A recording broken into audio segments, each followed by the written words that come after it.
I have a lot to tell you, so I have to speak very quickly, okay? So I'll start off with my background. I come from quite a sheltered background, actually. I grew up in sort of like in a sort of like strict Italian Catholic family. So I got quite used to having sort of like lots of religious icons around the home. But the glowing crucifix in my mum and dad's bedroom was one that used to freak me out the most. But anyway, so I was quite a timid child. I was always quite worried about everything. You know, I used to sort of like cry myself to sleep sometimes, and I'm sure some people can actually relate to that as well. But so anyway, I sort of like got through school as a very non-assertive pupil. But there was one thing that made me quite extraordinary, and that was the fact that I loved PE. I loved sports. I loved the fact that it made me feel good. I knew those endorphins were there somewhere. I didn't know what the hell they were, but they were working for me. So I was actually quite extraordinary in the fact that all my friends hated PE, but I loved it. Okay, so I ended up in all the school sports teams. I wasn't great at everything, but actually I was good enough to get into those teams, and the camaraderie, the teamwork actually made me feel good. And I started getting more and more confident with that.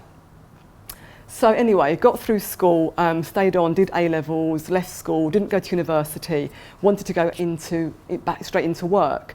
So what do you do when you leave school and you don't know what the hell you want to do? You go into banking, right? The parents were happy that I went into banking. So here we go, I'm in banking. I've worked my way up sort of like from the clearing department all the way up to relationship manager. But anyway, in this time, I still kept really active. I just loved just being active. So I did like step classes at the bank. I went to their gym. You know, I had a really embarrassing moment in their step class one day. During an energetic step routine, one of my chicken fillets flew out of my bra and landed on the step of the lady in front of me. So there ensued a mad panic and a sort of really embarrassing moment. And it actually turned out to be quite a hilarious moment because everyone just laughed and I laughed at myself and I thought, what the heck, you know, get on with it. So, okay, so that was my banking career. And in that time I'd met my husband, I married, had our firstborn Robert, and yeah, left the bank after 12 years. Actually before then, no, backtrack a little bit. I left the bank to have more children, that was it. So then we actually have twins, we were blessed with twins. So this is where I got bog off, buy one, get one free, 2 for 1. Okay, so. Excellent. So chasing my dreams. So I spent time at home with the children, and basically I lost a bit of my confidence. And as we know, new mums do lose a little bit of their worth, their confidence when they're at home with the children. You know, who do you see but screaming brats all day long? You know, so it's you know, you sort of like you lose your communication skills as well, don't you, to some extent. So, and I sort of like sense that my worrying nature, that my shyness was creeping back. So I dug out my PMA books, Positive Mental Attitude. Some of you might sort of like balk at that, but actually they do help me. And in times of like, when I feel like I need a bit of an uplift, a bit of a boost, I start reading my favourite books. And, you know, Susan Jeffers, you know, Feel the Fear, Do It Anyway, Even Eagles Need a Push, a little bit of a plug for 2 books there. Really short books, really simple to read, but they really sort of like fire you up. So I started reading those, and I went back to work, part-time, then full-time. I worked still in sort of like, you know, banking, finance, worked at this place for 6 years, still kept really active, went to my leisure centre, went into all the classes. I just loved just being active. That's just the way that I was. And I sort of like started to sense that I would like to maybe do some sort of teaching or fitness instructing for myself. So the opportunity came along that we were made redundant. The office is relocated to Bolton. Didn't fancy a trip up north. I thought, stay in London. Let me retrain. So that's what I did. I spent the next sort of like couple of years at the YMCA, and that was my second home. And it was really tough because I was actually trying to retrain when I had a family, 3 kids, bills to pay, you know, and yeah, I was studying at night when the kids were in bed. That was my only time that I could actually get to study, through the night sometimes, but we did it. So I went on to get my qualifications, fitness instructor, then I went on to do PT, then I got the bug and I did my kids fitness and also the pre and postnatal. Okay, so who I became a businesswoman basically. I went freelance straight away and I just set up all my own classes. I tried to work in a gym for a while. To be quite honest with you, I hated it. I just loved the outdoors too much. Okay, I like to be my own boss and do my own thing. So I didn't last very long at the gym that I worked at. It was driving me stir crazy, in fact. So I got really busy, really busy, and I was basically at the peak of my own fitness, doing all sorts of things. I was teaching in schools, after school clubs, I was doing aerobics, circuits, legs, bums and tums, you name it, in church halls, and I got really busy with my PT work as well. So my body was my temple as well. I really looked after myself. I didn't smoke, I didn't drink. I don't still smoke or drink. I still eat healthily as I did then. But then out of the blue, 21st of August 2007, I got the news that I had breast cancer. And I remember that day quite vividly because basically breast cancer rocked up and stole my life for about 1.5 years actually. And sorry, I'll just compose myself a little bit. So it does turn your world upside down and inside out, literally. But hey ho, that's just the way it goes. Okay, in a minute. So then you start to fight the negativity basically, because you know that actually everything's going to be fine. So I went on to have chemo, went on to have a mastectomy as well. And all this stuff, when you're a fitness instructor, PT, it's actually quite difficult because you're so fit and healthy, but then something comes along that actually takes all that away from you. And it's quite difficult to actually get that in your head, apart from the fear that you might actually die. So that's really quite, and the panic that you get inside of you is, I can't really describe it. You get like you can't tolerate it. It's just a really weird feeling. So I had to push all these thoughts aside, and all the negativity had to just had to go, because I knew that I had to get through this for my family and for my business. And my business was my main focus actually, because I knew that that was what was going to get me through it. That was going to get me through to the other side. So I actually felt responsibility for my clients as well, but I couldn't actually do anything, but I had to just give it up, because I thought, how unfair would it be if I wake up one morning, I don't feel that great, and I'm going to have to cancel my clients on my classes. It's just not fair. My job was really physical, so I just put it on hold. But what I did do is I actually sussed out my chemo sort of like side effect pattern, and I knew that week 1 after chemotherapy I would feel like rubbish, but weeks 2 and 3 I'd start to feel a bit more normal. So off came the wig, on came the scarf, and I just went out and did sort of like, I did a run, or I went to my leisure centre and did lots of things there to sort of try and keep moving and try and get my own fitness levels back. So all I kept thinking about was, how am I going to recover? What's the quickest route to recovery? That's all I kept thinking about. So after treatment, I actually went on and did a Pilates qualification as well, which was like really helped me in my own recovery. It actually got me to get my range of movement back in my shoulder. Having a mastectomy and having all your lymph nodes removed from your right hand side is actually quite debilitating. I couldn't even lift my arm off the hospital bed when I came round. I thought, God, I'm ruined. That's your first fault, But anyway, it did get better. I started doing mobility exercises, and as I say, I started recovering my own fitness levels. So with patience and determination, things went back to normal. Sort of like normal anyway. So between 2009 2014, the life was good again, okay? Health-wise, it was good. Still some side effects, but I was very busy again. And plus I had Pilates classes now, and I also had a running club that I started up. So everything was really good, and my life was measured in 6 monthly checkups with my oncologist. That's how it was. I had grade 3 breast cancer, quite an aggressive form, so even nowadays my checkups are quite frequent. And I look back now and I look at my journey and I think, how did I get to where I am now, and how has time passed so quickly?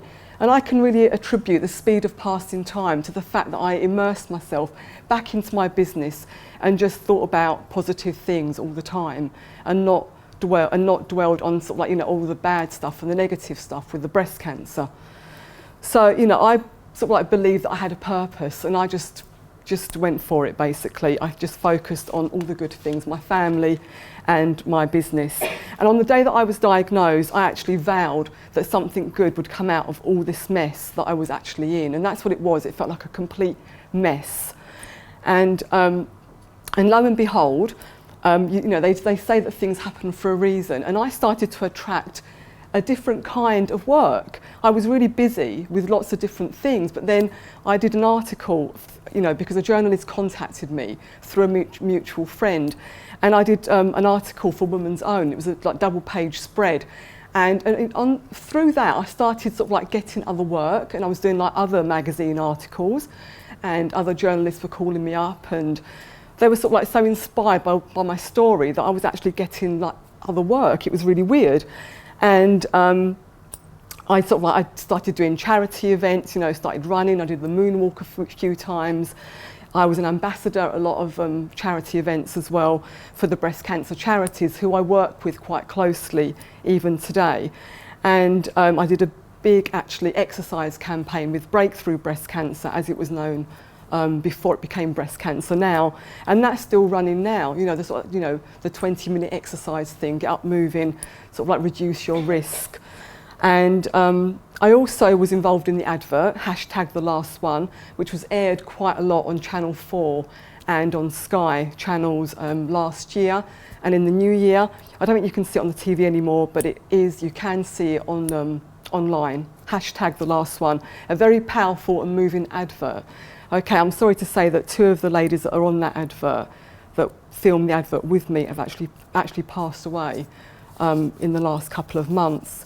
So yeah, it's you know, breast cancer's a big thing. You know, people are living longer when they're diagnosed, but actually people still die from it every day, and a lot of young women are affected, which is like really sort of like quite shocking.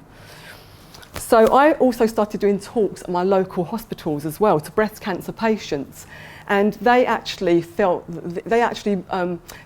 my talks quite positive and uplifting, which was like fantastic. You know, we're not talking about wigs or, you know, sort of like post surgery bras or vaginal dryness or, you know, menopause. We're actually talking about something that actually, you know, I've gone through it. I've come, you know, to this point with, you know, through fitness, through exercise, through keeping healthy, you can do it too. So rather than sympathising with people, I'd actually empathise, and that really helped people, and it still helps them now.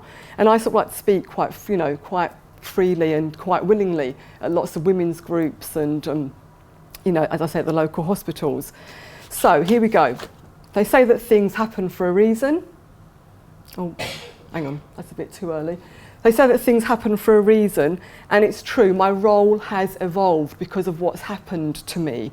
That's it, bottom line. And just like that butterfly, I have evolved, you know, that's just the way it is. But what I've done is that this cruel twist of fate has actually enabled me to look at myself, to make changes, to adapt, and to come out the other side a much stronger, wiser person. And actually, it makes others realise that we are all vulnerable.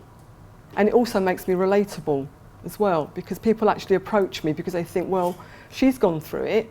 I'll sort of like, you know, I'll have a chat with her. And people ring me up out of the blue. They might have seen my articles online. And I do get people like, oh, I've just seen your newspaper article. You know, can I have a chat? Do you mind chatting to me? I don't mind talking to people about the breast cancer. It doesn't frighten me. So I'm quite good in that respect. So, here are a few photos of me, not very nice. Oh, where am I? So here I am, just after I had, where's the pointer gone? Oh yeah.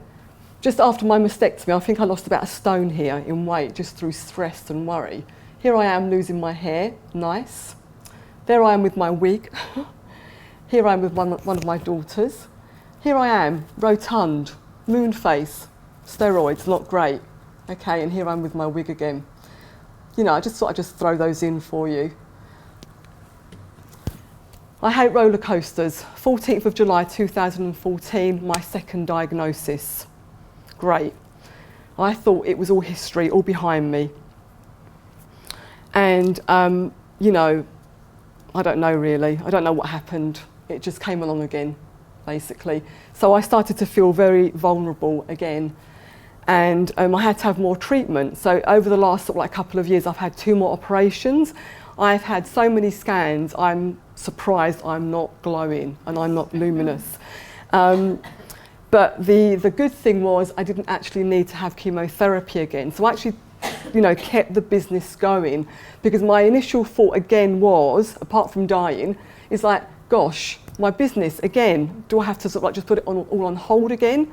That was really going to piss me off big time. But no, I kept going, so that was good. So, and even now, even some days I feel like I just think to myself and think, what am I doing? You know, can I survive this scary roller coaster ride again? I've been through the highs, the lows, the emotional roller coaster as well. Can I do it again? You know, why do I have to carry on with my business? Do I just do what a lot of other people do and just give everything up and they're on incapacity benefit for the rest of their days? That isn't me, I couldn't do that. I just think about my family, my friends, the people that I've met on this amazing journey, and I just think, no, just get back into it. You've got a purpose in life, okay? So when cancer chooses you, you know, it's terrifying, because it just comes up and it sabotages your whole life, and it hijacks your mind, literally. But, you know, you have to push those thoughts aside, and you just have to think about the good things. And meditation, mindfulness is a really good thing to get into, because it really brings things home and it grounds you. So I'm happy to say now that I am actually in control again of my life. So, you know, things are good. So the power is in your hands. I'm going to finish up very quickly. We are living longer as a nation, but we are not necessarily healthier. And what I'd say to you guys as fitness instructors and PTs is that one day, one of your clients might come to you and you're going to have to give them different help to just losing weight or toning their tummy or trying to spot reduce fat. No, we can't do that. But, you know, they might come to you and they might say, look, you know, I've just been diagnosed with breast cancer. What can we do? How can we carry on my training program? That's where you have to be intuitive, nurturing, understanding. You have to look outside the box, think outside the box, and think, don't be frightened by that client. Think, how can you help her actually get through this? How can you make that person stronger? You know, research says that exercise is good for everyone. Okay, GPs should prescribe it as a wonder drug. Okay, forget the pills, get into exercise, eat healthily. That's all you need to do. That's what we need to convey to people. And, you know, as far as women are concerned, women are a bit more complex than men, I find. You know, and their needs are they're so different. The spectrum is huge. You know, the needs and requirements are so wide. So we have to be quite, quite understanding of those different needs. And, you know, my multiple sclerosis clients don't care about losing weight. They care about being able to walk without a stick, or they care about strengthening their core so that they don't fall over. You know, my breast cancer clients don't care about looking aesthetically pleasing. All they care about is getting the range of mobility back in their shoulder because they've had a mastectomy. So it's things like that. So all I'd say is, don't be frightened, you know, if you're somehow come across adversity. Just think about other ways of servicing your clients. So here we are. We have the power in our hand. Oh, hang on. We have the power in our hands. We are one of the most inactive countries in Europe. We can make the world a better place in so many different ways. So I'm hoping that my presentation has given you lots of different messages as I've been speaking to you. But, you know, just to finish up, adversity is a teacher. And every cloud really can have a silver lining. Thank you for listening to me this morning. It's been a pleasure. Thank you very much.